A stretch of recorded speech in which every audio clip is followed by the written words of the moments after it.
بسم اللہ الرحمن الرحیم۔ السلام علیکم ورحمۃ اللہ وبرکاتہ۔ یہ 2018 کی ایک شام تھی جب میرے موبائل کی بیل بجی۔ کال ریسیو کی۔ ایک صاحب نے سلام دعا کے بعد پوچھا، عبداللہ صاحب کیا آپ رشتے کرواتے ہیں؟ میں نے کہا جی الحمدللہ۔ تو اگلا سوال غیر متوقع تھا کہ سر میں آپ سے ملنا چاہتا ہوں۔ میں نے پوچھا کس سلسلے میں؟ تو جواب ملا کہ بہن کے رشتے کے سلسلے میں مدد درکار ہے۔ 3 سال ہو گئے ہیں، کوئی رشتہ نہیں مل رہا۔ میں نے مکمل تفصیل مانگی تو انہوں نے مجھے تفصیل واٹس ایپ کر دی۔ اس کے ساتھ ہی ملاقات کرنے کی استدعا بھی کی۔ مزید معلومات لینے سے پتہ چلا کہ بھائی کریانہ کی دکان کرتے ہیں اور میرے علاقے کے نزدیک ہی تھے، تو ملاقات کے لیے چلا گیا۔ کافی اچھے شریف النفس انسان تھے۔ بہن کے متعلق پوچھنے پر بتایا کہ 4 سال پہلے اس کے بہنوئی ایک حادثے میں اللہ کو پیارے ہو چکے ہیں۔ 3 بچے ہیں اور ستم یہ کہ ایک بچی معذور ہے۔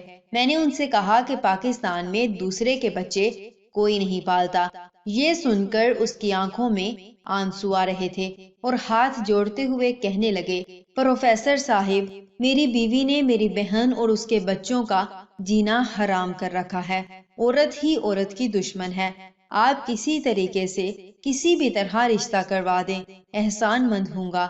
میں حالات کو مکمل سمجھ چکا تھا، لیکن مسئلہ بچوں کا تھا، پھر ایک معذور بچی کا ساتھ۔ بات کچھ سمجھ سے باہر تھی۔ خیر کوشش اور تسلی دے کر واپس آیا۔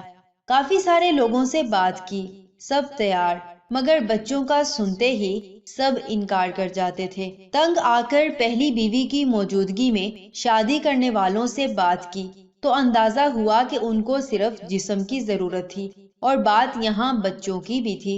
جو بھی سنتا کہتا بچے نہیں چاہیے بھائی، مجھے سنت پوری کرنی ہے، بچے نہیں پالنے۔ میں دوسرے کی اولاد کیوں پالوں؟ دوسرے کی اولاد کون پالتا ہے؟ 2 ماہ اسی طرح گزر گئے۔ میرا ایک دوست جو ہول سیل کا کاروبار کرتا تھا، کافی مالدار بھی تھا ماشاءاللہ، ایک دن اس کی دکان پر بیٹھے بیٹھے خیال آیا۔ میں نے کہا رضوان بھائی یار دوسری شادی کیوں نہیں کر لیتا؟ اس نے غور سے مجھے دیکھا، میری طرف جھانکنے لگا، تو میں نے کہا کیا ہوا؟ جواب ملا کہ عبداللہ بھائی دیکھ رہا ہوں کہیں آپ نشہ تو نہیں کرنے لگ گئے، کیوں مجھے مروانا چاہتے ہو؟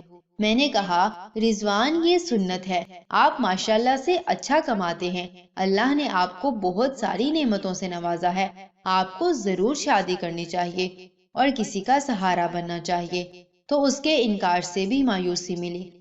خیر چند دن بعد دوبارہ رضوان سے ملاقات ہوئی تو کافی مایوس لگ رہے تھے۔ میں نے پوچھا کیا بات ہے، کوئی پریشانی دکھائی دے رہی ہے کیا؟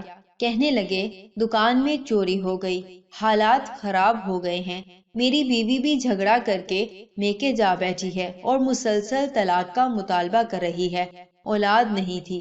میں نے افسوس کیا اور تسلی دینے کے ساتھ ہی کہہ دیا کہ رضوان اسی لیے آپ سے کہا تھا کہ دوسری شادی کر لیں، آج دوسری بیوی ہوتی تو آپ کو پہلی بھی نہ چھوڑ کر جاتی۔ اگر نہیں یقین تو دوسری شادی کر کے یتیم بچوں کے سر پر ہاتھ رکھیں، پھر دیکھیں اللہ کی قدرت، پہلی بیوی بھی واپس آئے گی اور خوشحالی بھی انشاءاللہ۔ میری طرف دیکھنے کے بعد رضوان بھائی نے کچھ سوچا اور پوچھا کتنے بچے ہیں ان کے؟ میں نے کہا 2، ایک بیٹا اور ایک بیٹی۔ معذور بچی کا ذکر میں بھول چکا تھا۔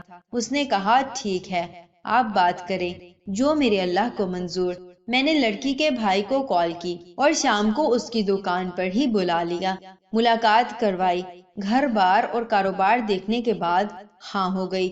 یوں قصہ مختصر ان کا نکاح پروفیسر ریسرچ اکیڈمی ٹیم کے بھائی پروفیسر شیخ الحدیث ابو تراب مکی حفظہ اللہ نے پڑھایا اور ریحانہ اپنے بچے لے کر رضوان کی زندگی میں خوشگوار جھونکے کی طرح شامل ہو گئی۔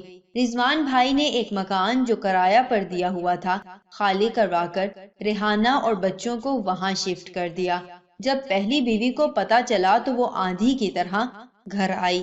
گھر خالی دیکھ کر رضوان بھائی کو کال کر کے گھر بلایا۔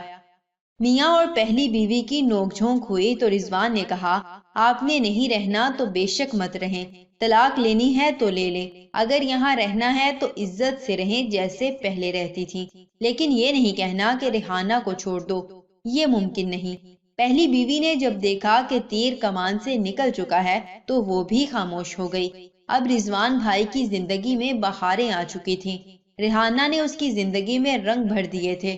بچے شہر کے بہترین اسکول میں داخل ہو گئے، لیکن رضوان بھائی ریحانہ کی آنکھوں میں اب بھی اداسی دیکھتے اور شک میں تھے کہ کوئی بات تو ضرور ہے۔ ایک دن اس نے مجھ سے ذکر کیا تو میں نے کہا اداسی کیوں نہ ہو، اس کی ایک بچی اس سے دور ہے۔ رضوان نے کہا بچی؟ کون سی بچی؟ تو میں نے سب کچھ بتا دیا۔ رضوان نے یہ سب سن کر مجھے ایک نظر دیکھا تو میں نے سر جھکا لیا۔ اسی دن شام کو رضوان بھائی بیوی سے کہنے لگے تیار ہو جاؤ، بچوں کو بھی تیار کرو، آج ہم نے آپ کے بھائی کے ہاں جانا ہے، ضروری کام ہے۔ بیوی کا دل دھڑک اٹھا، پوچھا تو جواب ملا جتنا کہا ہے اتنا کرو۔ کچھ دیر بعد ہی وہ لوگ بھائی کے گھر تھے۔ وہاں رضوان نے ریحانہ کو کہا کہ معذور بیٹی کہاں ہے۔ اتنا سننا تھا کہ اسے لگا شاید کچھ غلط ہونے جا رہا ہے، وہ دوسرے کمرے میں ہے۔ رضوان نے دوسرے کمرے میں جا کر دیکھا تو غلاظت سے لت پت بچی انتہائی کمزوری کی حالت میں پڑی تھی۔ رضوان بھائی اشارہ کرتے ہوئے کہنے لگے ریحانہ بچی کے کپڑے بدلو، یہ ہمارے ساتھ جائے گی۔ ریحانہ نے یہ سنا تو رضوان کے قدموں میں گر گئی۔